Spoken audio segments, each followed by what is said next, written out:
Hello दोस्तों, आनंद लेखनी blog में रोज़ की तरह आपका हार्दिक स्वागत है। सबकी मंगल भविष्य की कामना के साथ आज भाद्र मास की शुक्ल पक्ष की तृतीया तिथि है और दोस्तों 12:30 बजे के बाद चतुर्थी तिथि का शुभारंभ हो जाएगा और चित्रा नक्षत्र है दोस्तों। और चंद्रमा जो है वह तुला राशि में प्रवेश कर रहे हैं, सूर्य जो है कन्या राशि में प्रवेश कर रहे हैं और अभिजीत मुहूर्त है। तो पौराणिक जो हमारी मान्यताएं हैं, चंद्रदेव ने भगवान, आज सोमवार का दिन है और शिव जी की आराधना का दिन है।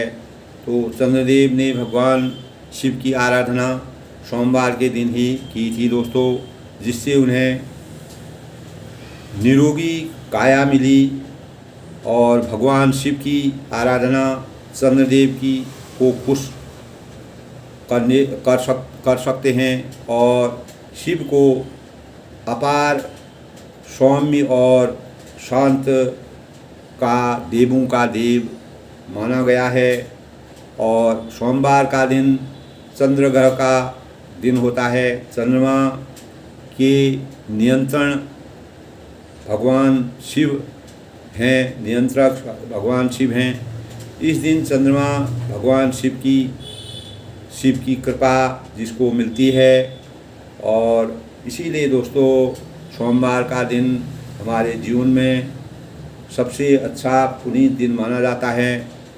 और शिव जी जो हैं वह कृपालु के सागर हैं और दोस्तों इस दिन सोमवार के दिन विशेष पूजा का विधान है और शिव जी में जल है, दूध है, शहद है और बेलपत्र है, वस्त्र है, सफ़ेद वस्त्र है और आक के फूल जो बहुत ही पवित्र माने जाते हैं, धतूरा है और दूध, दही, ये सब चीज़ें शिव जी के शिवलिंग में चढ़ाया जाता है दोस्तों, जिससे शिव जी खुश होते हैं, प्रसन्न होते हैं। उनको प्रसन्न करने का यही रास्ता है।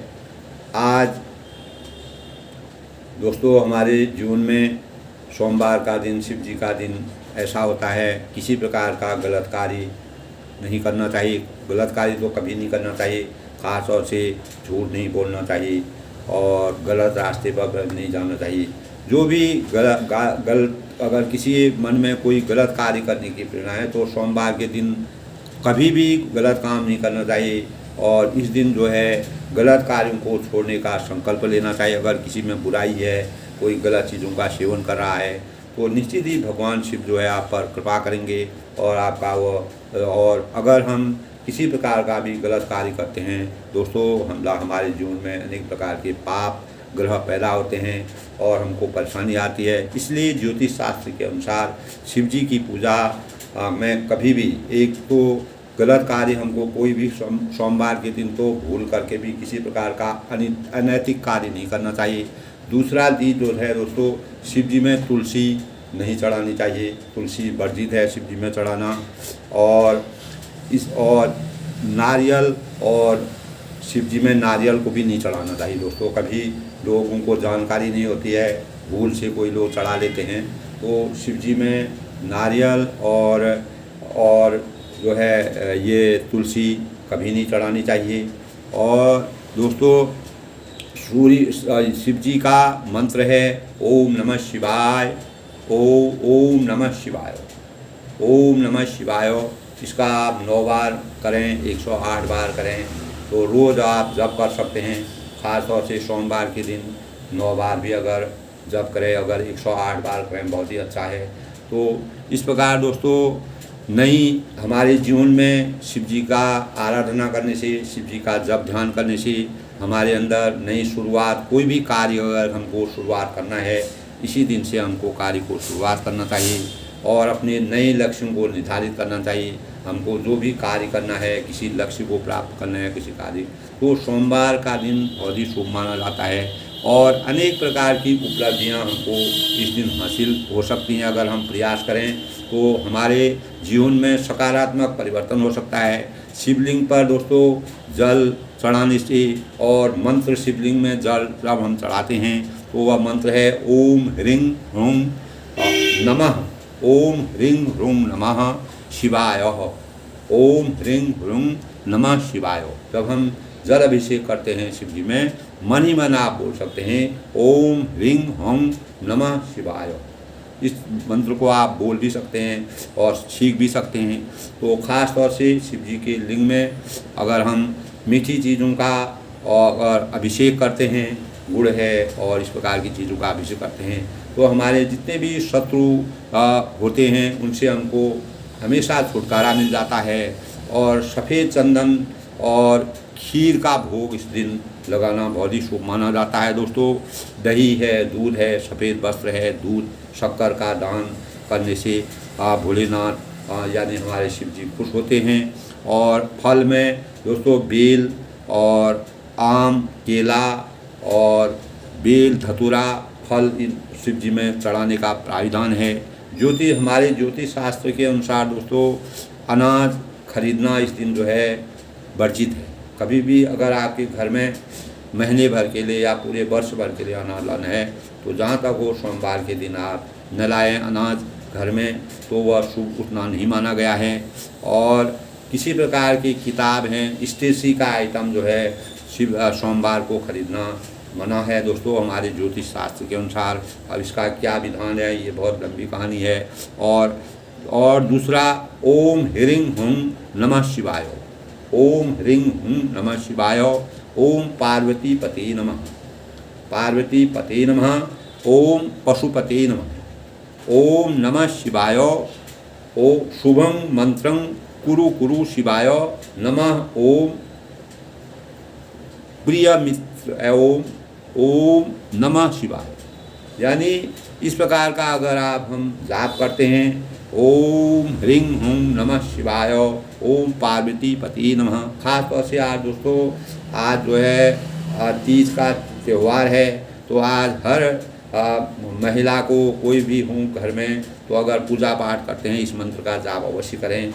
ओम ह्रीं ह्रूं नमः शिवाय, ओम पार्वती पते नमः, ओम पशुपते नमः, ओम नमः शिवाय शुभम शुभम कुरु कुरु शिवाय नमः, ओम प्रिय मंत्रं ओम नमः शिवाय, प्रियं मंत्रं ओम नमः शिवाय।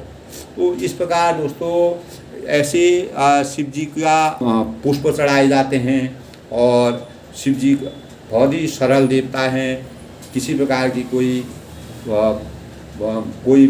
बहुत कीमती चीज़ शिव जी को नहीं चढ़ाती हैं।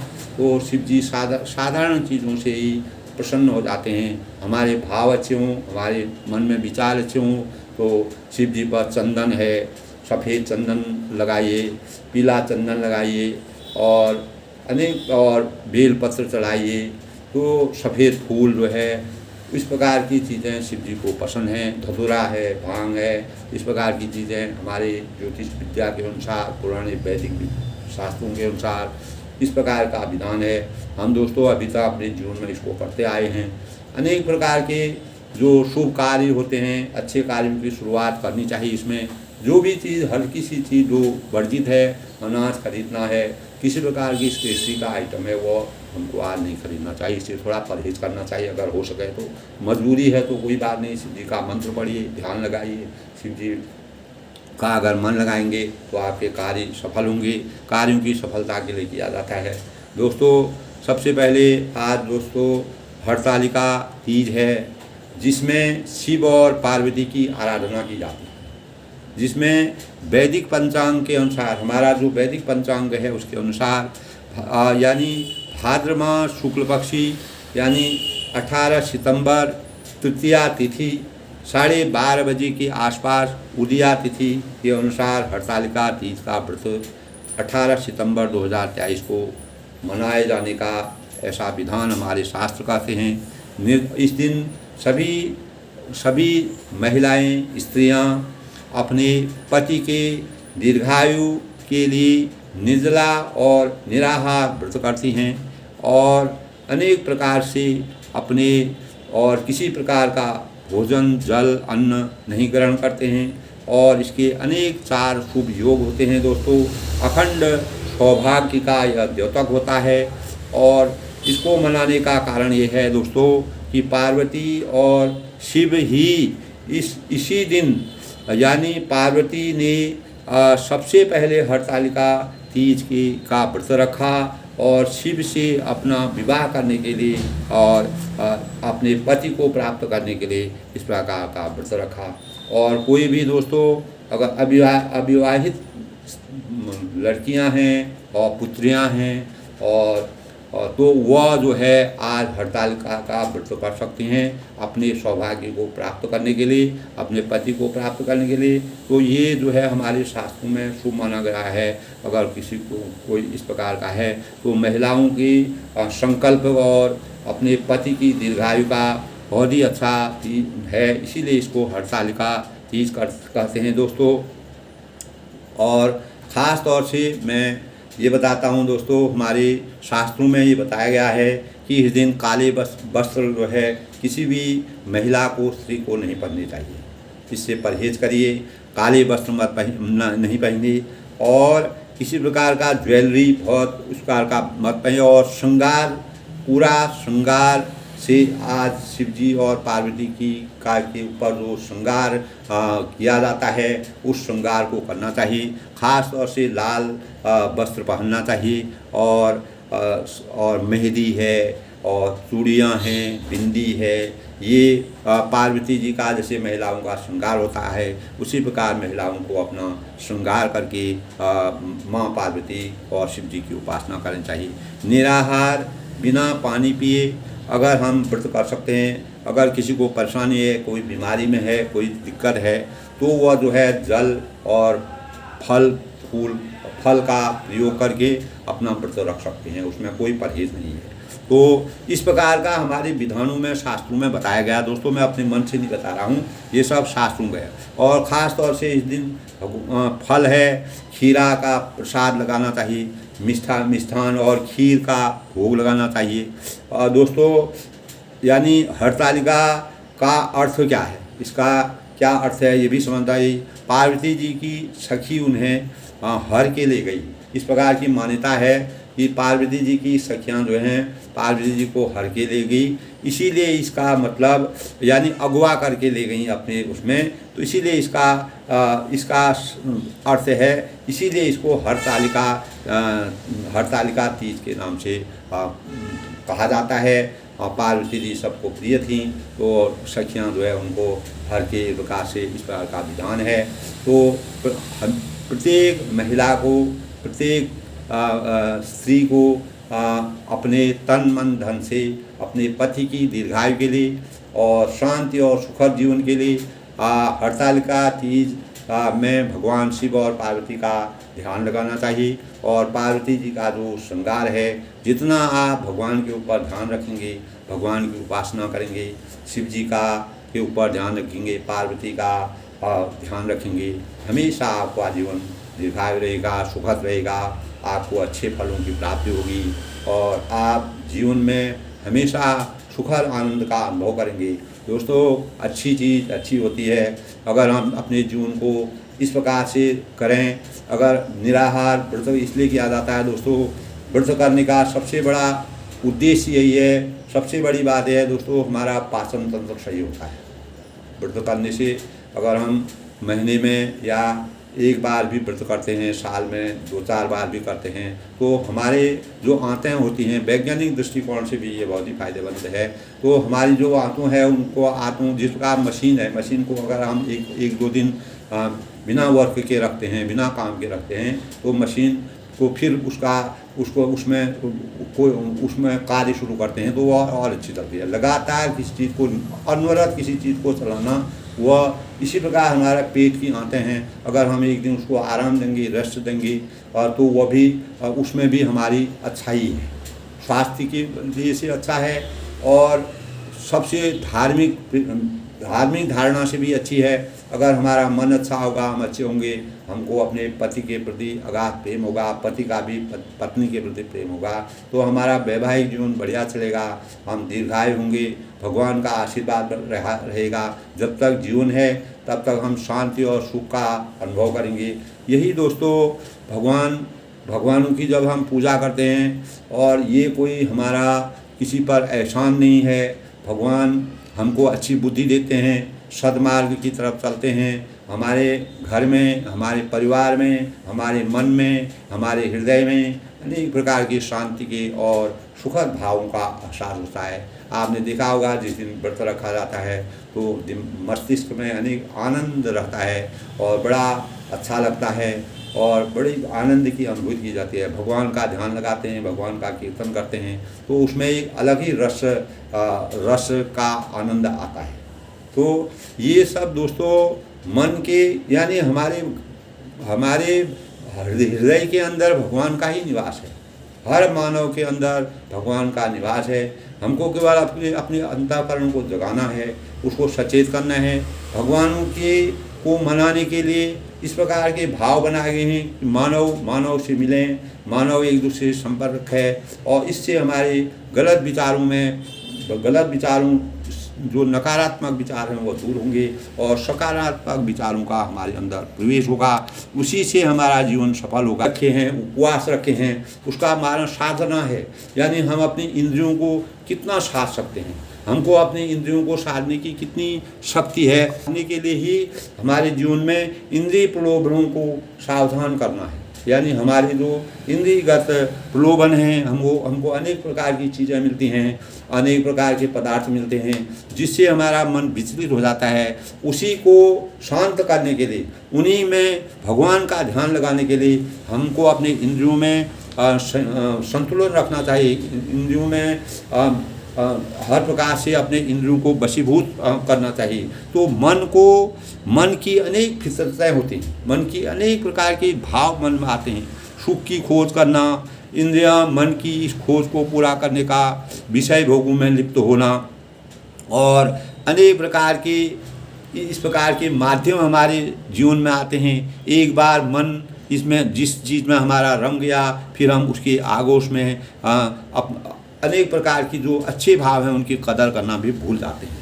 इसीलिए हमारे मन को केंद्रित करने, हमारे इंद्रियों को केंद्रित करने के, हमारे इंद्रियों को वशीभूत करने के लिए किसी भी चीज़ के उपयोग करने की सीमा बनाई गई है। उस सीमा के अनुसार हम उस चीज़ का भोग करें, उस चीज़ को प्राप्त करें। अतः इंद्रिय प्रलोभनों के साधन आज के युग में दोस्तों हमको अपनी इंद्रियों में संयम रखना चाहिए, और किसी प्रकार के अगर हमको बाहरी प्रलोभन मिलते हैं, इस प्रकार के कार्य आजकल बहुत हो रहे हैं, तो इन प्रलोभनों से हमको बचना चाहिए, और इससे हमें अपने इंद्रियों में कंट्रोल रखना चाहिए। और कोई सरल कार्य, यानी कोई भी परिवेश होता है, अगर उसमें किसी प्रकार का इस प्रकार के परिवेश, इस परिवेश में आप आते हैं, तो उसको सरल विधि से आप दूर कर सकते हैं।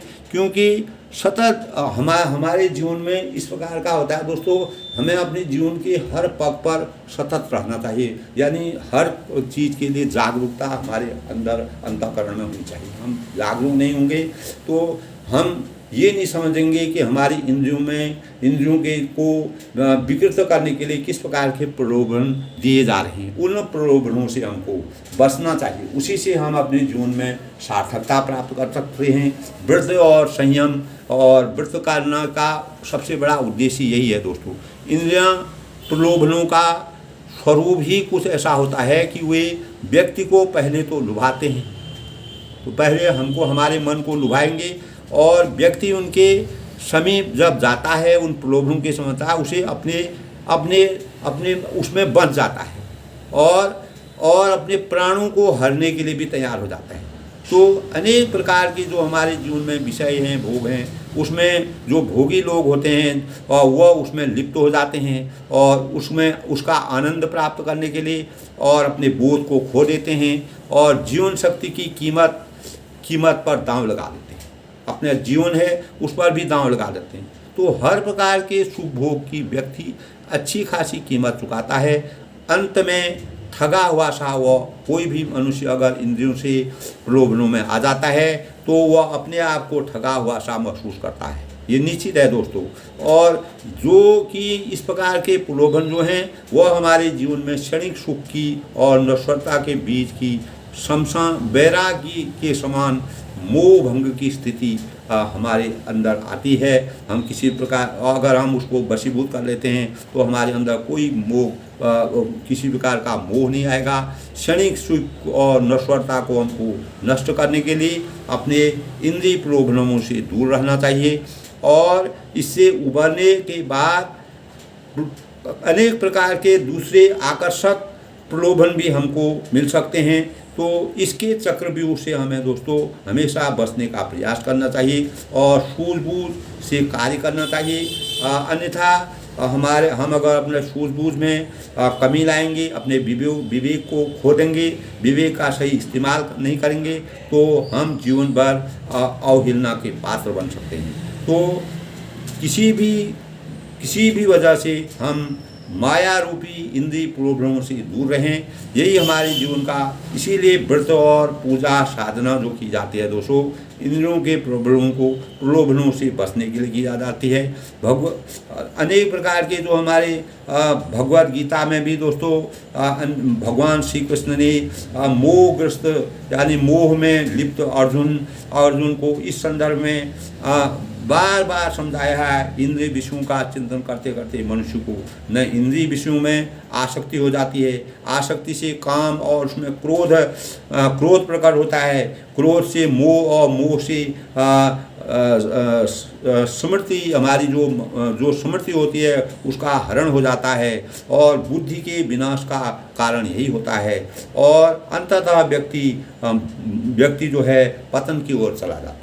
इसीलिए दोस्तों इस तरह हमारा जो अपने सौंदर्य और सुख साधनों को सजग और इन साधनों से हमको सावधान रहने के लिए प्रत्येक व्यक्ति को अपनी बुद्धि को भ्रमित नहीं करना चाहिए और किसी प्रकार के घातक आकर्षण का पात्र नहीं बनना चाहिए, उसकी आकर्षण से दूर रहना चाहिए और अपनी जीवन शक्ति को अपने मनोयोगों से, एकाग्रता से और भावता में हमारा संतुलन रहना चाहिए। हमको उसमें पूर्ण निष्ठा होनी चाहिए। किसी प्रकार से भी अपने जीवन को हम डामाडोल ना करें, यानी अपना उसमें लिप्त न हो जाएं। तो यही हमारे निस्तेज और विकसित संतुलित अवस्था अगर हम इस बार के कार्य में फंस जाएंगे तो हमारे लिए एक विकसित जीवन जैसा हो जाएगा।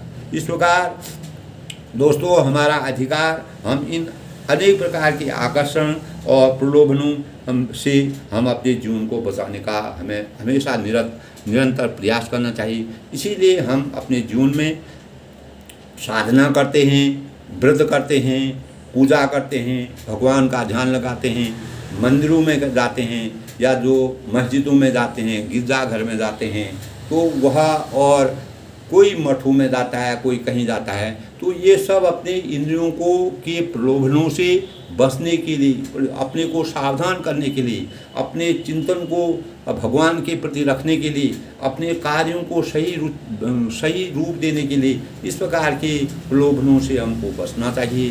तभी हमारा अंतर हमारे तेज प्राप्त होगा और हम वास्तविकता को प्राप्त होंगे। और आज हरतालिका तीज के अवसर पर मैं सभी बहनों की अखंड सौभाग्य की कामना करता हूँ। सबका जीवन अच्छा रहे और सब लोग दीर्घायु रहें, सबके जीवन में आनंद ही आनंद हो, मंगलमय जीवन हो, सबका जीवन सार्थक हो, सब अपने पति को देव रूप में समझें और पति को भी पत्नी को देव रूप में समझना चाहिए। इसी प्रकार अगर दोस्तों हमारा सामंजस्य बना रहता है, जब तक हमारा जीवन रहेगा हम सुखद जीवन का एहसास करेंगे। इसी से हम समाज को भी अच्छी प्रेरणा दे सकते हैं, समाज से सीख सकते हैं, समाज को भी दे सकते हैं। दोस्तों तो हरतालिका के शुभ अवसर पर मैं सभी बहनों का और सभी महिलाओं के आदर भाव के साथ उनके दीर्घायु की कामना करता हूँ और भगवान शिव और पार्वती की कृपा सभी पर बना रहे। सबका भविष्य मंगलमय जीवन हो। सब लोग भगवान का ध्यान लगाएं। भगवान शिव जी की कृपा सभी पर, शिव पार्वती मैया की कृपा सभी पर बनी रहे। मैंने दोस्तों शिव जी को कैसे प्रसन्न किया जाता है, कैसे शिव की आराधना की जाती है, इस बारे में बताया। आज जो है दोस्तों तुलसीदास विरचित रामचरितमानस के बालकांड में हम जब भगवान रामचंद्र जी अवतरित हो जाते हैं सभी देवता खुश हो जाते हैं। दशरथ और कौशल्या और कैकेयी, सुमित्रा, उनके घर में आनंद ही आनंद है। भगवान रामचंद्र जी का जन्म हो रहा है और देवता का समूह अनेक प्रकार से विनती कर रहे हैं और चारों लोकों में शांति का आभास हो रहा है। तब सुंदर अंजलियों में अनेक प्रकार के पुष्पों को सजा कर भगवान के आवागमन की तैयारी हो रही है और आकाश में अनेक प्रकार के नगाड़े बज रहे हैं। उत्सव मनाया जा रहा है। नाग हैं, मुनि हैं और देवता हैं, स्तुति कर रहे हैं और बहुत प्रकार से अपनी सेवा और उपहार, अनेक प्रकार की सेवा भाव और उपहार भेंट कर रहे हैं। तो दोस्तों आज जो है भगवान रामचंद्र जी का प्रकट हो रहे हैं। तो इसी संदर्भ में देखो, भई प्रकट कृपाला दीन दयाला कौशल्या हितकारी। भई प्रकट कृपाला दीन दयाला कौशल्या हितकारी। हर्षित महतारी मुनि मनहारी अद्भुत रूप विचारी। लोचन अभिरामा तनु घनश्यामा निज आयुध बुद्धिकारी। भूषण बनमाला नयन विशाला शोभा सिंधु खरारी। तो भगवान के प्रकट होने पर क्या होता है, दोनों दीनों पर दया करने वाले, भई कृपा वाला दीन दयाला, दीनों पर दया करने वाले कौशल्या के हितकारी, कौशल्या के हितकारी कृपालु प्रभु प्रकट हो गए। उनका जन्म हो गया है और जो है और मुनियों के मन को हरने वाली हर्षित महतारी मुनि मनहारी, यानी मुनियों के मन को हरने वाली अद्भुत रूप का विचार करके माता हर्ष से भर गई है। अपार आनंद की अनुभूति हो रही है। नेत्रों को आनंद देने का वाले मेघ वर्षा और मेघ यानी बादल समान श्याम शरीर था और चारों भुजाओं अपने खास आयुध और धारण किए हुए हैं। दिव्य और आभूषण और वनमाला पहने हैं और बड़े बड़े नेत्र थे। इस प्रकार शोभा के समुद्र, भूषण बनमाला नयन विशाला शोभा सिंधु खरारी, और शोभा की समुद्र खर राक्षस को मारने वाली भगवान प्रकट हुए हैं। जब भगवान राम जी प्रकट हुए हैं तो इस प्रकार से लोगों ने स्तुति की और उसी स्थिति के माध्यम से हाँ भई प्रकट कृपाला दीन दयाला, दीनों की दयाला भई प्रकट कृपाला, यानी कौशल्या हितकारी, हर्षित महतारी कौशल्या हितकारी। तो कई दुज कर दो जोरी स्तुति दोरी, केही विधि करो अनंता, माया गुण ज्ञानानित अमाना वेद पुराण करुणा सुख सागर, सब गुण आगर देहि गावई सुध संता, सो मम हित लागी जन अनुरागी, भयं प्रकट श्री कंता। तो इस प्रकार दोस्तों दोनों हाथ जोड़कर माता कहने लगी, हे दुई कर जोरी, दोनों हाथ जोड़कर माता कहने लगी, स्तुति दोरी केही विधि करूं अनंता, हे अनंत मैं किस प्रकार तुम्हारी स्तुति करूं। तब माता कौशल्या कहती हैं, किस प्रकार से मैं आपकी स्तुति करूं। वेद माया गुण ज्ञानाति अमाना वेद पुराण भनंता। वेद हैं यानी वेद और पुराण तुमको माया गुण और ज्ञान के परे और परिणाम रहित बतलाते हैं। श्रुतियाँ करुणा सुख सागर सुख आगर जही गावी सुख सकता। श्रुतियाँ और संत जन दया और सुख का समुद्र, सब गुणों का धाम कहकर जिनका गान करते हैं वही भक्तों पर प्रेम करने वाली। सो मम हित लागी जन अनुरागी, भयं प्रकट श्री घंटा। करने वाले श्रीपति भगवान मेरे कल्याण के लिए प्रकट हुए, यानी मेरा जन्मांतर तक मुझे मोक्ष की प्राप्ति है। मैं अपार सुख की प्राप्ति में हूँ और मुझे इस प्रकार के भगवानों का प्रकट होना और मेरे जीवन को यानी इतना भाव विह्वल हो गई कि वह अपने भावों से बिल्कुल ही ध्रुवित हो गई और उनने भगवान की स्तुति की। तब ब्रह्मांड निकाया माया, ब्रह्मांड निकाया निर्मित माया रोम रोम प्रतिभेद गई। मम उर्षो बासी यह वारी सुनत धीर मति थिर रहे। उपजा जब ज्ञाना प्रभु मुस्काना चरित बहुत विधि की। कहीं कथा सुहाई माधु बुझाई जहीं प्रकार सुध संता। यानी वेद कहते हैं, हमारे वेद कहते हैं, ऋग्वेद है, सामवेद है, अथर्ववेद है और यजुर्वेद है। तो हमारे जो वेद हैं दोस्तों, तुम्हारे प्रत्येक रूप में माया के रचे हुए अनेकों ब्रह्मांडों के समूह भरे हुए हैं।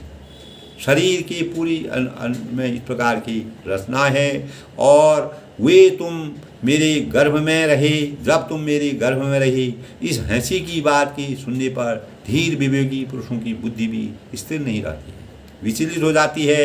अतः जब माता को ज्ञान उत्पन्न हुआ तब प्रभु मुस्कुराई, तब भगवान मन ही मन मुस्कुराई। अपार माया थी, प्रकट हुए हैं। तब उन्होंने कहा था कि मैं यहाँ प्रकट होऊंगा, मानव रूप में प्रकट होऊंगा। तो मुस्कुराए, मन ही मन को हंस रहे थे। वे बहुत प्रकार से चरित्र करना चाहते थे। अतः उन्होंने पूर्व जन्म की सुंदर कथा कहकर माता को समझाया और जिससे उन्हें पुत्र का वात्सल्य प्रेम प्राप्त हुआ और भगवान के प्रति पुत्र भाव हो जाए। कही कथा सुहाई माधु बुझाई जहीं प्रकार शुद्ध प्रेम गए। उपजा जब याना प्रभु मुस्काना चरित बहुत विधि की। माता पुनि बोली सोमति डोली तदहुता देह रूपा। तब भगवान ने अपना विशाल रूप धारण कर दिया। माता कुछ समझ नहीं पाई तो भगवान ने कहा अपना दिव्य रूप धारण किया और दिव्य रूप धारण करके माता को आश्चर्य हुआ और उस रूप को देख करके माता चकित हो गई, आश्चर्य हो गई और उनको बड़ा अजीब लगा। तब माता पुनि बोली सोमति डोली तदहुता देह रूपा। तब कहा कि हे पुत्र, आप पुत्र रूप में मेरे वहाँ आए हैं, इस प्रकार की दिव्य रूप से आप अपने मूल स्वरूप में आइए। क्योंकि माता पुनि बोली सोमति डोली, मैं तुमको एक बच्चे के रूप में देखना चाहती हूँ, एक लाडले के रूप में देखना चाहता हूँ। और जिस प्रकार एक बच्चा खेल करता है, खेलता है, कूदता है, उस भाव में मैं आपको देखना चाहती हूँ। तो माता पुनि बोली सोमति डोली तदहुता देह रूपा। कीजय शिशुलीला अति परिशीला यह शुभ परम अनुपा। सुनि बचन सुजाना रोदन धाना हो बालक स्वरूपा। यह चरित जिगावई हरिपद भावई ते न परहि भोरूपा। यानी माता की वह बुद्धि बदल गई, उनका हृदय परिवर्तन हो गया। तब वह बड़े ही शांत ढंग से बोली, हे तात, यह रूप छोड़कर अत्यंत प्रिय बाल लीला करो। इस दिव्य रूप को, विशाल रूप को यानी देख कर के वह अचंभित हो गई और उनको आश्चर्य हो गया। भगवान ने उनको इस प्रकार का अंतःकरण उनका इतना उज्जवल हो गया कि उनके शरीर में भगवान की वास्तविक शक्ति का वास हो गया और भगवान ने अपनी वास्तविक शक्ति को उनके सामने प्रकट करके अपने शौर्य को और भगवान कितने विशाल हैं, उनका कितना बड़ा शरीर है, किस प्रकार की उनकी आभा है, वह अनंत हैं, अंतर्यामी हैं। तो ऐसा देख करके तब माता कौशल्या ने कहा कि आप अपने पूर्व रूप में आइए, बाल रूप में आइए, बाल लीला करिए। मेरे लिए यह सुख परम अनुपा, यही सुख मेरे लिए परम अनुपा हुआ। मैं छोटे बच्चे के जो गुण होते हैं, जो भाव होते हैं, जो विचार होते हैं, जो खेलना होता है, जो कूदना होता है, उन भावों को मैं देखना चाहती हूँ, बाल लीला का आनंद लेना चाहती हूँ। माता के इस प्रकार की वचन सुनकर देवताओं के स्वामी सुजान भगवान बालक रूप होकर रोना शुरू कर दिए। तब उन्होंने अपनी बाल लीला शुरू कर दी। जैसे मतलब रोने का दशा, जैसे बच्चा डलिया में रोता है तो उसी प्रकार उन्होंने रोने का दशा, रोना अपना जिस प्रकार के बच्चे के जो गुण होते हैं एकदम से उसमें परिवर्तित हो गए। और तुलसीदास जी ने दोस्तों बड़ी ही हृदय स्पर्शी वर्णन किया है बाल लीला का। सबसे अच्छा वर्णन तुलसीदास ने और सूरदास जी ने बाल लीला का वर्णन, दो कवि ऐसे हैं जिन्होंने हमारे साहित्य में और बाल लीला का बहुत ही मार्मिक वर्णन किया है। बहुत ही गूढ़ वर्णन किया है। भगवान रामचंद्र जी और कृष्ण लीला का जिस प्रकार से सूरदास और तुलसीदास ने वर्णन किया है वह हमारे जीवन में प्रेरणा का पात्र है। उससे हमें बाल लीला का वास्तविक ज्ञान होता है और इस चरित्र का गान करते हुए श्री हरि का पद पाते हैं और संसार रूपी कूप में नहीं गिरते हैं। तो इस संसार रूपी जो माया मोह रूपी जो कूप है, कूप मंडूक हैं, इस माया रूप के अज्ञान रूपी अंधकार से हम ज्ञान रूपी प्रकाश की तरफ जाते हैं। तब भगवान की परम कृपा हमारे ऊपर होती है तो हमारा अज्ञान जो है हमेशा के लिए हरण हो जाता है। इसी प्रकार माता कौशल्या ने जब उनका दिव्य रूप देखा तो उनको डर गई, उनको वह उनकी बाल लीला देखना चाहती थी। और इसी प्रकार फिर भगवान ने अपने रूप को, माता के हृदय को पक्का करने के लिए, मन को मजबूत करने के लिए अपने स्वरूप को दिखाया और फिर वह बालपन में आ गई। अब माता कौशल्या को पूरा ज्ञान हो गया कि ये भगवान के रूप में अवतरित हुए हैं। तो विप्रधीन सुर संत हितौ लीन मनुज अवतार, निज इच्छा निर्मित तनु माया गुण गोपाल। यानी ब्राह्मण, गौ, देवता और संतों के लिए भगवान ने मनुष्य का अवतार लिया।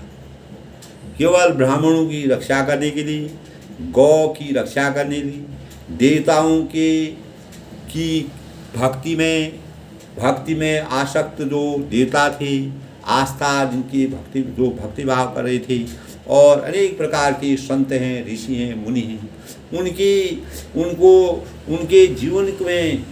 जीवन को सुधारने के लिए, उनके जीवन में कल्याण करने के लिए भगवान जो है मनुष्य रूप में अवतरित हुए और वे अज्ञान मलिना माया और उनके गुण सत हैं, रज हैं, तप हैं। सतोगुणी, रजोगुणी, तमोगुणी कहते हैं दोस्तों। तो और बाहरी तथा भीतरी इंद्रियों से परे हैं, अर्थात उनका दिव्य शरीर अपनी इच्छा से बना है, किसी कर्म बंधन के परवश होकर त्रिगुणात्मक भौतिक पदार्थों के द्वारा नहीं। यानी हमारे जीवन में जो भौतिक चीज़ें होती हैं, दैहिक भौतिक तापा, दैहिक भौतिक तापा, जो इस प्रकार के 3 प्रकार के ताप होते हैं, उन तापों से वह बिल्कुल अलग हैं। उनमें उनका कोई प्रभाव नहीं पड़ता है, उनके शरीर में, उनके व्यक्तित्व में उसका कोई प्रभाव नहीं होता है। इस प्रकार के परिवेश से संसार को यानी मर्यादा को बचाने के लिए और अनेक प्रकार के संत हैं, भक्त हैं, मुनि हैं, ऋषि हैं, मुनि हैं, उनको आनंद देने के लिए भगवान और इस संसार में अवतरित हुई, अपनी मर्यादा का उन्होंने संसार किया। सुनि शिशु रुदन परम प्रिय बानी, शब्द चली आई राम, हर्षित जहाँ तहाँ थाई दासी, आनंद मगन सकल गुरवासी। तब बच्चे के रोने की बहुत ही प्यारी ध्वनि सुनकर सब रानियां उतावली होकर दौड़ी चली आई और दासियां हर्षित होकर जहाँ तहाँ दौड़ी। सारे पुरवासी आनंद में मग्न हो। जब कोई बच्चा पैदा होता है दोस्तों तो केवल माँ वहाँ पर होती है, माँ को पता चलता है। तो माँ को उन्होंने पहले दिव्य रूप अपना दिखा दिया था। उसके बाद जब माँ ने उनसे कहा कि आप अपने मूल रूप में आइए, आप इतना दिव्य रूप मेरे को मत दिखाइए और आप बाल रूप का मैं आपका आनंद लेना चाहती हूँ। तब जब उन्होंने बच्चा जब हो जाता है, होने के बाद उनको चिल्लाने की जैसी आवाज़ की, बच्चे के चिल्लाने की आवाज़ की, तब सारी नगर के वासी जो हैं, सबके जितने भी वहाँ के रानियाँ थीं और लोग थे, वह सब दौड़े भगवान के शरण में आए। और दशरथ पुत्र जन्म सुनिकाना, मानहु ब्रह्मानंद समाना, परम प्रेम मन पुलक शरीरा, चाहत उठन करत में दीरा। यानी दशरथ जी ने जब दशरथ जी को ये भी है भगवान का आगमन हो गया है, राजा दशरथ जी का पुत्र का जन्म कानों से सुनकर उन्होंने सुना और मानो ब्रह्मानंद में समा गई।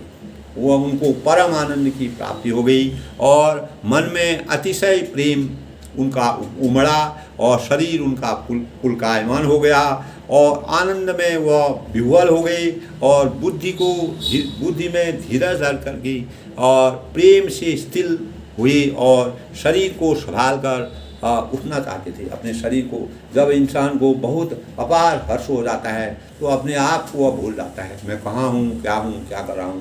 तो भगवान की अपार माया उनके अंतःकरण में आ गई और उनको अपार हर्ष हो गया। जब खुशी के पल होते हैं दोस्तों, आदमी अपने आप को भूल जाता है मैं कहाँ हूँ। तो इस प्रकार की घटना जो है सभी समाज में होती है, काफ़ी लोगों को होती है। तो इस प्रकार का परिवेश हो जाता है। तो भगवान का जब शुभारंभ हुआ, भगवान जब इस संसार में मनुष्य रूप में अवतरित हुई, दशरथ जी के घर में भी तो दशरथ जी के पुत्र नहीं था, तो इस प्रकार का यज्ञ किया। यज्ञ करने के बाद दोस्तों पूरी कहानी पूर्व की मैंने बताई, तो उसके अनुसार भगवान का जन्म हो गया। यानी अग्नि रूप अग्निदेव प्रकट हुई और वह जो है खीर का पात्र लेकर के उसको उसी खीर को तीनों रानियों में बांट दिया गया और उन्हीं रानियों को खिला करके पुत्र रत्न की प्राप्ति हुई। पहले भगवानों में इतनी शक्ति होती थी, ऋषि मुनि में इतनी शक्ति होती है, देवों में इतनी शक्ति होती है कि इस प्रकार से भी भगवान का अवतरण होता है। तो जाकर नाम सुनत शुभ सो हुई, मोरी ग्रह आवा प्रभु सोई। परमानंद तब राजा दशरथ जो है पुलकित हो गए, आनंद से अधीर हो गई। बुद्धि को धीरा धर का प्रेम को स्थिर हो गए, शरीर को संभाल कर वो उठना चाहते थे। तब जाकर नाम सुनत शुभ होई, मोरी गृह आवा प्रभु सोई। परमानंद पूरी मन राजा, कहा बुलाए बजाऊं बाजा। जिनका नाम सुनते ही कल्याण होता है और प्रभु मेरे घर आ गए हैं। तब दशरथ जी को मालूम हुआ। यह सोचकर राजा का मन परम आनंद से पूर्ण हो गया और उन्होंने बाजे वालों को बुलाकर कहा कि राजा यानी बाजा बजाओ, चारों तरफ खुशियाँ मनाओ, आनंद मनाओ। भगवान का जहाँ पर दोस्तों भगवान का कीर्तन होता है, भजन होता है, भगवान का प्रवेश होता है, भगवान की माया होती है, वहाँ पर अपने आप ही इस प्रकार का आनंदमय वातावरण हो जाता है कि सब लोग खुशी से मग्न हो जाते हैं। अपने शरीर को उनका शरीर पुलकित हो जाता है, भाव विवल हो जाते हैं, भगवान की भक्ति में लीन हो जाते हैं। इसी प्रकार का वातावरण जो है उसमें अयोध्या का भी भगवान दशरथ जी के घर में इस प्रकार का वातावरण हो गया। दशरथ जी मग्न हो गई। तब गुरु वशिष्ठ कहाँ गयो हकारा, आई रिजन सहित न पधारा। अनुपम बालक देख न जाई, रूप राज गुण कहीं मिसाई। तब वशिष्ठ मुनि और जो श्रृंगी ऋषि थे उनके प्रसाद से उन्होंने जो यज्ञ किया, उसी यज्ञ से भगवान राम जी की प्राप्ति हुई दशरथ जी को। तब गुरु वशिष्ठ, गुरु ब्रह्मा, गुरु विष्णु, गुरुदेव महेश्वर, गुरु साक्षात परम तस्मै श्री। तभी दशरथ जी जो है गुरु का मान करते थे, सम्मान करते थे, आदर करते थे और गुरु की महिमा अपार होती है। गुरु वशिष्ठ के पास बुलाया गया और वे ब्राह्मण के साथ राजद्वार आए और उन्होंने जाकर अनुपम बालक को, तब ऐसे दिव्य स्वरूप के बालक राम भगवान मर्यादा पुरुषोत्तम भगवान राम जी को उन्होंने देखा। तो रूप की राशि हैं और इनके गुण कहने से समाप्त नहीं होते हैं। उनके गुणों का जितना बखान किया जाए वो भी कम है, यानी शब्दों में हम अपने उनके गुणों का बखान नहीं कर सकते हैं। इस प्रकार की विचित्र लीला, अनोखी माया उनकी थी। भगवान का दिव्य रूप था, उसी रूप को रेखरी। नंदी मुख श्राद्ध करी, जात गरम कर दीन, हाटक धीन बसन मनी, नप विवरण कर दी। यानी फिर राजा ने नंदी मुख श्राद्ध करके सब जात कर्म संस्कार और आदि किए और ब्राह्मणों को सोना, गौ, वस्त्र और मणियों का दान किया। दोस्तों आज भी और पुराने ज़माने भी जब कहीं पुत्र रत्न की प्राप्ति होती है या किसी के वहाँ पुत्री प्राप्त होती है, पुत्र प्राप्त होता है, तो खुशी मनाई जाती है। उसी खुशी में हम लोगों को खिलाते हैं, पिलाते हैं, दान दक्षिणा वगैरह इस प्रकार का प्राविधान पहले था। तो धीरे धीरे दोस्तों अभी भी आज के युग में भी, कल युग में भी इस प्रकार के प्रकरण चले आए हैं। भगवान का ध्यान होता है तो सब प्रकार की दान दक्षिणा वगैरह दी जाती है। और जो नीडी लोग होते हैं, जो आश्रित लोग होते हैं, जिनको ज़रूरत होती है, उन लोगों को दान दक्षिणा देके लोक कल्याणकारी कार्य करने से हमारे मन में शांति होती है। और भगवान भी यही चाहते हैं कि जो ज़रूरतमंद आदमी है, जो ज़रूरतमंद प्रजा है, उन्हीं को ये अच्छी चीज़ें मिलें। तब ध्वज पताका तोरण पुर ढावा, करी न जाए यही भारी बनावा। सुमन वृष्टि आकाश तें हुई, ब्रह्मानंद मगन तब तब जो है ध्वजा है, ध्वज हमारे देश का जैसे झंडा है वो फहराया जाता है, हमको खुशी होती है। 15 अगस्त है, स्वतंत्रता दिवस है, और गणतंत्र दिवस है, और 2 अक्टूबर है, और 14 नवंबर है। इस प्रकार के दोस्तों जो राष्ट्रीय पर्व होते हैं उस पर हम अपने ध्वज को फहराते हैं। तो इसी प्रकार वहाँ भी ध्वज फहराया गया, और तोरण पुरछावा, और ध्वजा पताका और तोरणों से नगर छा गया, पूरा नगर में आनंद ही आनंद हो गया। जिस प्रकार से वह सजाया गया उसका वर्णन करना शब्दों में नहीं कर सकते। तुलसीदास जी कहते हैं कि आकाश में फूलों की वर्षा हो रही थी, सब लोग ब्रह्मानंद की में मग्न थे। भगवान परम ब्रह्म परमेश्वर भगवान रामचंद्र जी का अवतरण हो गया। सब लोगों का मन वचन और कर्म से सब लोग उन्हीं के राम राज्य में ही अपने को समर्पित हो गए। तब वृंद वृंद मिली चली गुस लगाई, सहज श्रृंगार की उठ जाई, कनक कलश मंगल भरी थारा, गावत बैठे भूप द्वारा। तब स्त्रियाँ झुंड की झुंड मिलकर चली और स्वाभाविक श्रृंगार किए ही हुई उठ दौड़ी, और सोने का कलश लेकर और बालों में मंगल द्रव्य भरकर गाती हुई राजद्वार पर प्रवेश हुई। तब जब भी हमारे किसी भी घर में अगर मंगल कार्य होते हैं तो अनेक प्रकार के शुभ मंगल गाने गाए जाते हैं, इस प्रकार के शुभ कार्य किए जाते हैं। अच्छा, भगवान का वास हो रहा है, भगवान का अवतार हो रहा है, तो लोगों में खुशी है, तो उसी खुशी का इजहार करने के लिए, उसी खुशी की मर्यादा को इस संसार में इस संसार को बिखेरने के लिए, इस संसार में बिखेरने के लिए अनेक प्रकार के इस प्रकार के कार्यक्रम किए गए, जिससे कि राजद्वार में चहल पहल हो गई। करी आरती निछावरी करही, बार बार शिशु चरण बरही, मांगद शुद्ध बंदी के दरगाह, अग पावन गुण गावही रघुनायक। तो तब क्या हुआ दोस्तों, आरती हुई। जब भगवान का पूजन होता है, जब हम पूरा पूजा करते हैं, पाठ करते हैं, सब कुछ करते हैं, उसके बाद भगवान का हम निराजनम कहते हैं, आरती करते हैं और निछावरी देते हैं, बार बार बच्चे के चरणों में गिरते हैं, और मागध सूद बंदीजन और गवई जो गाने वाले थे, गुरुकुल के स्वामी पवित्र गुणों का, इस प्रकार के अनेक प्रकार के गुणों का गान करते हैं, मंगल गान करते हैं, गाने गाते हैं, बाजे गाते हैं, अच्छे मधुर सुर में अपने अपने भावों को व्यक्त करते हैं। भगवान के दर्शन हो रहे हैं। सबसे बड़ी बात यह है कि अयोध्या में भगवान राम जी प्रकट हुए हैं, उनके दर्शन पूरी प्रजा को हो रहे हैं, सब लोग धन्य हो गए। दोस्तों लगाइए, उस समय उस तत्कालीन जो प्रजा थी वह कितनी सुखी होगी। उनको भगवान के सीधे दर्शन हुए, साक्षात दर्शन हुए, तो वह लोग जो है हमेशा हमेशा के लिए मोक्ष की प्राप्ति होगी उन लोगों को, उनका जीवन धन्य हो गया। और इस सृष्टि में जब भगवान ने अवतार दिया तो भगवान ने अनेक प्रकार के लोगों का कल्याण किया। उन्हीं की कल्याण के लिए भगवान इस संसार में अवतरित हुए।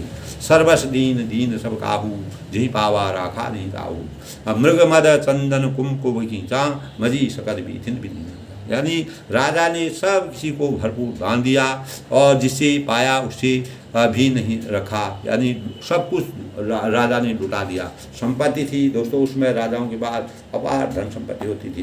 भगवान का आशीर्वाद था तो प्रजा कम थी, कम प्रजा में जो है जो थोड़ा सा भी निर्धन थे, गरीब थे, उनको दान दिया जाता था, ब्राह्मणों को दान दिया जाता था, और ऋषि मुनियों को दान दिया जाता था, और वह भी सुख का आनंद करते थे। सभी गलियों के बीच बीच में कस्तूरी, चंदन और केसरी की कीद मच गई। यानी इस प्रकार चारों वातावरण जो है सुगंध से विकसित हो गया, सुगंध की आभा फैल गई, चारों तरफ स्वच्छ वातावरण हो गया। इस प्रकार का जहाँ पर भगवान का अवतार हो रहा है, वहाँ का दृश्य किस प्रकार का होगा, भगवान जो भी चाहते हैं वो वहाँ पर उपलब्ध है। परमपिता परमेश्वर की ये कृपा है दोस्तों। सृष्टि की रचना ब्रह्मा विष्णु और महेश ने की थी। भगवान राम जी उनके भी पूज्य हैं, यानी शिव जी और पार्वती हैं, ब्रह्मा हैं, और भगवान रामचंद्र जी को पूजने का जब त्रेता में भगवान राम जी ने जन्म लिया तो वाल्मीकि जी ने अपने भावों से, अपने विचारों से, जो कि ऐसे उनको भी अपार ज्ञान की प्राप्ति हुई, सिद्धि की प्राप्ति हुई, तब उन्होंने रामायण की रचना की। और उसके बाद तुलसीदास ने उनका बहुत ही मार्मिक ढंग से हिंदी में शब्दार्थ किया, अनेक भाषाओं में उसका प्रयोग किया। वही भाषा हमारी आज हमारे लिए प्रेरणा का स्रोत बना है। ग्रह ग्रह बाज बधाओ शुभ गढ़ी सुकन हर सुवंत सब जह तब नगर नारी नर बन। यानी ग्रह ग्रह बाज बधाओ शुभ प्रगति सुषमा कन हरसवंत सब जहाँ तहाँ नगर नारी नर बन। यानी घर घर में, प्रत्येक घर में, हर शहर में बधावा बनने लगा, क्योंकि शोभा के मूल भगवान प्रकट हुए हैं और नगर के स्त्री पुरुष झुंड के झुंड जहाँ तहाँ आनंद मग्न हो रहे हैं। सबको अपार आनंद का एहसास हो रहा है, सबका जीवन आनंदित है, सबके जीवन में मंगलमय हो रहा है। तब के कई सुता सुमित्रा दो सुंदर सुजन्मत में हो, वह सुख संपत्ति समय समाजा कहीं न कहीं सारथी। के कई और सुमित्रा इन दोनों ने भी सुंदर पुत्रों को जन्म दिया। तब राम लक्ष्मण भरत शत्रुघ्न चारों उसी समय पैदा हुई और सुख समृद्धि और समय और समाज का वर्णन सरस्वती और संपर्क राजा शेष जी भी नहीं कर सकते। तो अवधपुरी छोहई यही भांति प्रभु मिलन आई जन राती, देख भानु जन मन सकुजानी तथापि बनी संध्या अनुमानी। यानी अवधपुरी इस प्रकार से सुशोभित हो गई, इस प्रकार से सुसज्जित हो गई कि मानो रात्रि प्रभु से मिलने आई हो। रात्रि में भी दिन का जैसा एहसास हो रहा है, यानी रात दिन एक समान हो रहा है, यानी रात्रि जो है भगवान से मिलने आई हो, इस प्रकार का एहसास हो रहा है। सूर्य को देखकर मानो मन में सोचा गया हो रात्रि, और परंतु फिर भी मन में विचार कर वह मानो संध्या बनकर चली गई, यानी संध्या बनकर चली गई। यानी चारों तरफ आनंद और सुख की अनुभूति है, चारों तरफ उजाला उजाला है, और ये नहीं मालूम हो रहा है कि रात है या दिन है। जब भगवान अवतरित हुए हैं तो किसको पता चलेगा रात है दिन। इस प्रकार से प्रजा वहाँ अपार आनंद का अनुभव कर रही है और अपार आनंद प्राप्त होता है। अगर धूप कर जनु अधियारी उड़ई अभी भारी, मंदिर मणि समूह जन तारा नृपगर कलश सोई दुलारा। यानी अगर की धूप का और धुआं मानो कैसा लग रहा है, संध्या का अंधकार है, और जो अबीर उड़ रहा है वह उनकी ललाई है, और महलों में जो मणियों के समूह हैं वे मानो तारागण हैं। इस प्रकार की रचना तुलसीदास ने की है। दोस्तों, जब रामचंद्र जी का जन्म हुआ था अयोध्या में, तो रामचंद्र जी के जन्म होने पर इस प्रकार के पुनीत पर्व का जब अवसर मनाया गया और नवमी तिथि थी, तो उस नवमी तिथि को जो भगवान जन्म लिया तो राजमहल को कलश के समान समा गया। मानो श्रेष्ठ चंद्रमा जब पूर्णिमा का चंद्रमा जिस प्रकार पूर्ण रूप में आता है, उसी प्रकार अयोध्या में भी पूर्णिमा का चंद्र जैसा खिली हुई आत्मा यानी परमानंद भगवान श्री राम मर्यादा पुरुषोत्तम भगवान का जन्म हुआ। उसका आनंद सभी ने उठाया। भवन वेद अति मधुबानी जनु घर घर स्वाई रजानी, कौतुक दीक पतंग बुलाना सब मास ते दात न जाना। यानी राजभवन में जो अति कोमल वाणी से वेद ध्वनि हो रही है और वेदों की ध्वनि सुनाई जा रही है मधुर वचनों से, और वही मानो समय की या समयानुसार सनी हुई पक्षियों की चहचहाट है। पक्षियों का जब दोस्तों प्रकृति भी भगवान की, उसमें प्रकृति भी अपनी छटा का अनुपम आनंद लेती है। प्रकृति में भी अनोखी आभा का एहसास हो रहा है। कौतुक देखकर सूर्य भी अपनी चाल को भूल गई। यानी इस प्रकार की रचना की अतिशय तुलसीदास ने इस प्रकार की भगवान की माया में अपरंपार शक्ति है। दोस्तों, जिस व्यक्ति को, जिस मानव मात्र को वो शक्ति मिल जाती है, उस शक्ति से उसका सारा जीवन धन्य हो जाता है। लेकिन उसकी प्राप्ति के लिए भगवान की साधना और सबसे बड़ी बात है दोस्तों। और एक महीना उन्होंने जाता हुआ न जाना, अर्थात उन्हें एक महीना बीत गया, एक महीने का समय हो गया, फिर भी लोगों को वहाँ आनंद मंगल गान होने लगी। इस प्रकार का वातावरण हो गया, पता ही नहीं चला कि एक महीना उनको एक दिन के समान लगा। इस प्रकार का अवसर हुआ। मास दिवस कर दिवस भा परम न जानी कोई, रथ समीत रवि था के निशा कवन विधि हो। यानी एक महीना भर भगवान रामचंद्र जी को हुआ कि समय कब आया और कब चला गया। जब दोस्तों आनंद होता है, सुख होता है, सौभाग्य होता है, चारों तो अच्छा वातावरण होता है, अच्छे परिवेश में रहता है, तो इंसान को अपने भगवान की भक्ति होती है, आचार होता है, विचार होता है, मर्यादा की रचना होती है। तो ऐसे समय में हम अपने आप को भूल जाते हैं और हमको समय का ज्ञान नहीं रहता है और समय कब चला गया कब आ गया उसका हमको एहसास नहीं रहता हो। तो महीने भर का समय ऐसा लगा जैसे एक दिन का समय है। इस रहस्य को कोई भी नहीं जान सकता है दोस्तों। ये भगवान की अपरंपार शक्ति है और उनके रूप का, सौंदर्य का, उनकी विशालता का, उनकी भव्यता का अनोखा रूप है। वो अंतर्यामी हैं। सूर्य अपने रथ सहित वहीं रुक गए। फिर रात किस तरह की होती, यानी जब सूर्य ही रुक गया, इस प्रकार का अनुभव होने लगा कि सूर्य ने भी अपना चलना बंद कर दिया और भी एक समय एक अपने रथ को लेकर के एक जगह रुक गई। तो जब सूर्य ही नहीं चलेंगे तो चारों तरफ उजाला ही उजाला हो गया। अज्ञान रूपी अंधकार हमेशा के लिए चला गया। जब भगवान राम जी इस संसार में प्रकट हुए तो हमारे जीवन से, इस सृष्टि में अनेक प्रकार के जो लोग थे, परेशान लोग थे, रावण का अत्याचार था, चारों तरफ रावण ने अपना अत्याचार फैलाया था। उस अत्याचार की समाप्ति करने के लिए ऋषि मुनि, देवता गण, मुनि, गंधर्व, उनकी रक्षा करने के लिए भगवान को राजा दशरथ और कौशल्या के घर में अयोध्यापुरी में जन्म लेना पड़ा। और इस मर्यादा की रचना के लिए, इस संसार को आनंद से और इस संसार के लोक कल्याण के लिए, इस संसार को मर्यादा को सिखाने के लिए, मर्यादा को कैसे आगे चलेगी, कैसे हमारा इतिहास बनेगा, कैसे हमारी सृष्टि चलेगी, किस प्रकार से मानव शक्ति में प्रेरणा का संचार होगा, इस भावों से भगवान अवतरित हुए। और उन्हीं भावों को तुलसीदास ने आज भी हमारे जीवन में चरितार्थ है, हमारे जीवन में उसका पूरा प्रसार है। आज घर घर में रामायण का गान होता है, रामायण कथा का वंचन होता है, कथा कही जाती है। भगवान रामचंद्र जी सुंदर और रामायण और सुंदर कांड होता है। सभी कांडों का अखंड रामायण किया जाता है।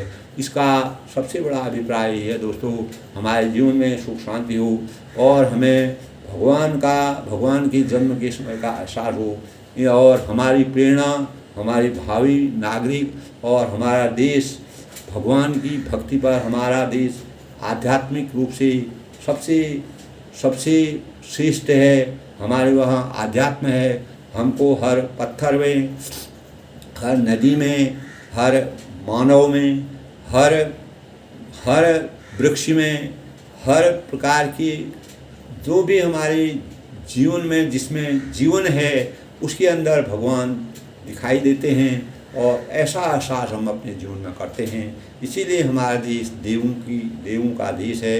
हमारा देश अनेकता में एकता का प्रतीक है। और इसीलिए दोस्तों हमारे जीवन में रामायण, महाभारत और गीता एक इस प्रकार के ग्रंथ हैं जिससे आज भी विश्व के लोग उसको सीखने के लिए, उसकी वास्तविकता को प्राप्त करने के लिए अनेक प्रकार से अपने को धन्य मानते हैं और उसको सीखने की कोशिश करते हैं। दोस्तों, परम पिता परमेश्वर भगवान, मर्यादा पुरुषोत्तम भगवान का आशीर्वाद सभी पर बना रहे। आज भगवान जी अवतरित हुए हैं, भगवान रामचंद्र जी का अवतार हुआ है। अवतार होने पर किस प्रकार का दृश्य अयोध्या का था और कैसे रानियों का था, किस प्रकार चारों पुत्र दशरथ जी के वहाँ पैदा हुए। तो ऐसा वातावरण दोस्तों आज के परिवेश में भी होना चाहिए और इसी की प्रेरणा से हम आज भी रामायण का अध्ययन करते हैं, रामायण की वास्तविकता को देखते हैं। यही हमारे भावी नागरिकों के लिए सबसे बड़ा शोध है।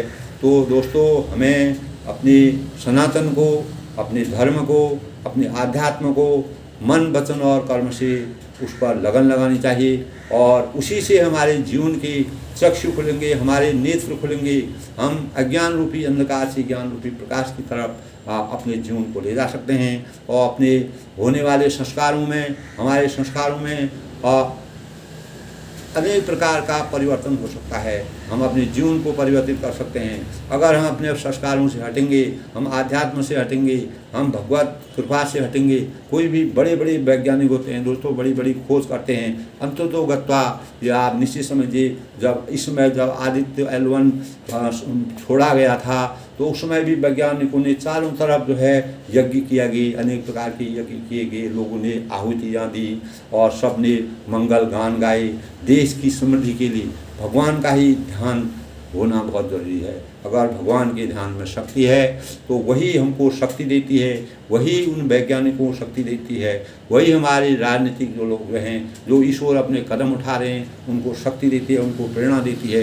ये सब भगवान का आशीर्वाद है, क्योंकि यह युग जो है, इस युग में भी हमारा परिवर्तन है। हमारे देश में अनेक प्रकार के परिवर्तन हो रहे हैं। इसी से हमारे जो भावी नागरिक हैं, हमारा देश है, हमारे देश का हर नागरिक सौभाग्य का पात्र है। और इसी प्रकार दोस्तों, रामायण हमारे जीवन के लिए बहुत बड़ा वरदान है। हमें इस वरदान को कभी खोना नहीं चाहिए। इसकी परंपरा को, इसकी मर्यादा को हमेशा के लिए संजो कर रखना चाहिए।